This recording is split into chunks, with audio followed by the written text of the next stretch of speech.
अब आपकी TV screen पर 4 तस्वीरें रखेंगे बर्फबारी के बाद। हालांकि दिल्ली एनसीआर में आज गुनगुनी धूप के साथ लोगों ने सूर्यदेव के दर्शन किए, लेकिन पहाड़ों पर बर्फबारी का सिलसिला जारी है। 4 तस्वीरें आपकी टीवी स्क्रीन पर आए ही। जम्मू कश्मीर, हिमाचल प्रदेश का लाहौल स्पीति, उत्तराखंड का बद्री धाम मुझे नजर आ रहा है और गुलमर्ग की भी तस्वीरें आपकी टीवी स्क्रीन पर है। तो जहां घाटी गुलजार है, गुलमर्ग में कई आइस स्पोर्ट्स भी अब उसकी तस्वीरें आ रही हैं शानदार। जब जब तेज बर्फबारी होती है उसके बाद वहां पर आइस स्कीइंग हो, आइस स्पोर्ट्स हो, उसका व्यवसाय करने वालों के चेहरे खुल जाते हैं। बड़ी संख्या में लोग पहुंचते हैं, गोंडोला राइड्स का मजा लेते हैं और पहाड़ों की ये सर्द हवाएं जब मैदानी इलाकों तक पहुंचती है तो वहां पर भी ठिठुरन बढ़ी हुई है। दिल्ली की बात हम कर रहे थे। दिल्ली में आज गुनगुनी धूप तो निकली, सर्द हवाओं का सिलसिला चलता रहा। मौसम विभाग के अनुसार उत्तर भारत में 10 जनवरी तक शीतलहर का प्रकोप है। 9 और 10 जनवरी को घना कोहरा होने की भी आशंका है। ये 2 तस्वीरें और आपकी टीवी स्क्रीन पर श्रीनगर की तस्वीरें आप देखिए। अब डल लेक कम से कम इन तस्वीरों में फ्रीज तो नजर नहीं आ रही है, अब से कुछ दिनों पहले तक आ रही थी। माउंट आबू की तस्वीरें आप देख लीजिए।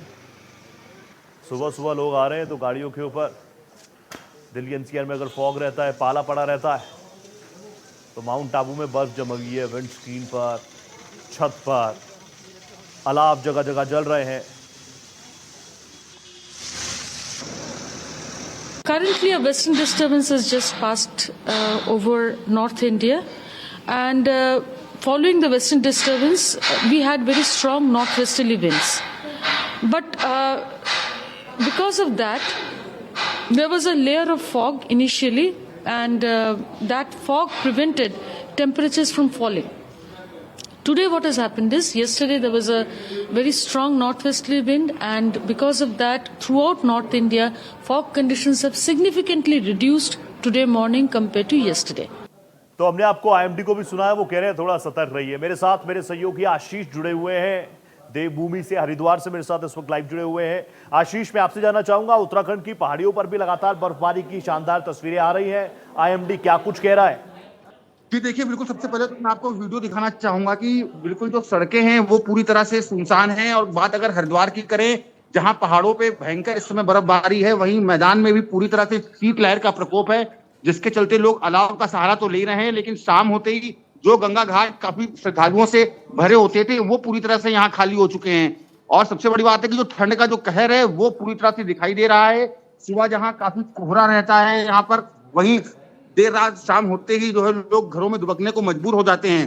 तो कुल मिलाकर न केवल पहाड़ बल्कि मैदान भी हैं पूरी तरह से ठंड के प्रकोप में हैं। पहाड़ों पे जो बर्फबारी हुई है उसका पूरा असर जो है मैदानों पर देखा जा रहा है। और शायद अगले, जिस तरह से मौसम विभाग कह रहा है कि अगले कुछ दिनों तक शायद मौसम ऐसा ही बना रहेगा, तो आने वाले समय लोगों के लिए खासकर मौसम जिस तरह से लगातार प्रतिकूल है, ऐसे में लोग घर से निकलने में भी कहीं ना कहीं काफी बिल्कुल घरों में ही रुकने को मजबूर हैं। जी ठीक है आशीष, आप हरिद्वार की तस्वीरें दिखा रहे हैं, देहरादून के क्या हाल है, आप ही के पास में ऋषिकेश भी है, वहाँ के क्या हाल है, और वहाँ पर जो गंगा आरती होती है, जाहिर सी बात है वहाँ तो लोग पहुंच रहे होंगे। क्या उसकी टाइमिंग्स में भी कुछ बदलाव है या फिर जैसा चल रहा है वैसे ही चल रहा है? जी देखिए, बिल्कुल चूंकि धार्मिक नगरी है तो ऐसे में जो मंदिर हैं वहां पर उनकी टाइमिंग तो वही है, क्योंकि सूर्योदय और सूर्यास्त के हिसाब से ही टाइमिंग ये बिल्कुल सेट रहती है पूरे साल भर।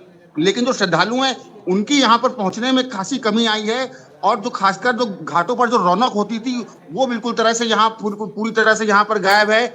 और जिस तरह से लोग काफी उमड़ते थे, चूंकि नए साल के मौके पर भी यहाँ कुछ भीड़ जरूर देखी गई थी, लेकिन मौसम ने, खासकर जो बर्फबारी हुई है उसके बाद से मैदानी क्षेत्रों में तो बिल्कुल पूरी तरह से जो रौनक थी वो पूरी तरह से गायब है। हालांकि पहाड़ों पर बर्फबारी लेने के लिए, आनंद लेने के लिए उसका लोग जरूर पहुंच रहे हैं। बहुत धन्यवाद आशीष, थैंक यू सो मच, आप जुड़े हमारे साथ।